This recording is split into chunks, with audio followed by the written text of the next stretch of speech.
In 1944, the Douglas A-26 Invader was just about the fastest American bomber in the European theater. In combat service, it outlasted the more famous Flying Fortress, the Liberator, and the Marauder. It also saw service in Korea and Vietnam. In 1969, after seeing combat all over the world in 3 separate decades, it was retired as the longest-serving bomber in the Air Force, a record only recently surpassed by the B-52. Faced with a new mission during the Vietnam War, the Air Force remanufactured 40 aircraft to a new specification called the Counter Invader. Many changes were incorporated into the Counter Invader, including wing spar reinforcement and 4 additional hardpoints, increasing the external ordnance load to 8,000 pounds. A lethal strafing weapon with 8 50-caliber guns in the nose, the new Counter Invader was a counterinsurgency close air support aircraft ideally suited to the demands of the Vietnam War.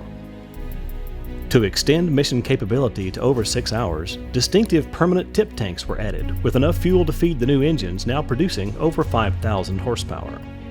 Reversible propellers, water alcohol anti-detonation systems, and dual controls were fitted to the single-pilot airplane, rounding out the conversion.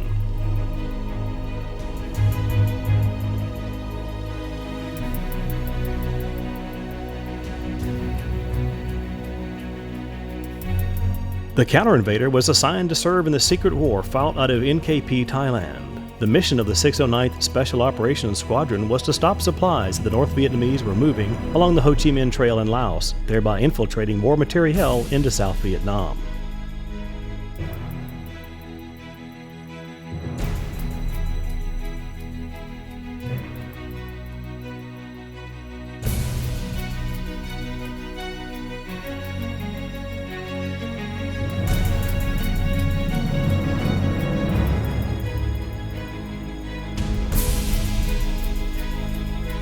Flying mostly at night, the 609th were given the operational call sign Nimrod and soon garnered the reputation as the best truck killers of the war.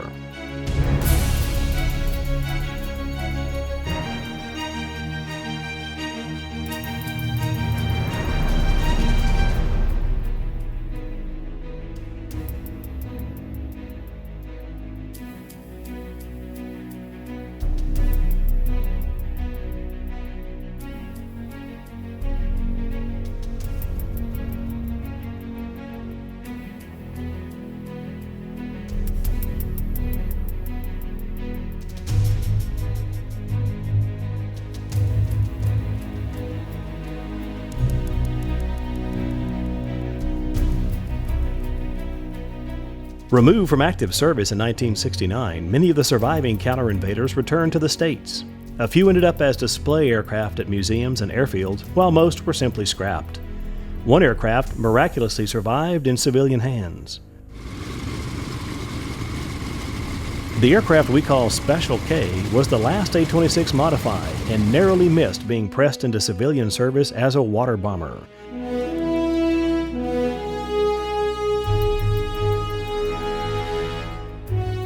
It is the last flying Counter Invader and an astonishingly complete aircraft, nearly complete in her wartime configuration, a real time capsule. Jim Terry was hired to restore Special K, and it was ferried to Fort Worth, Texas in January of 2010. Before long, the new owner ran out of money, and Jim Terry, along with his friend Brett Hobson, purchased the airplane, determined that it not be forgotten. Their dream is to restore the airplane as a living tribute to all Vietnam veterans, and one day Special K will fly again.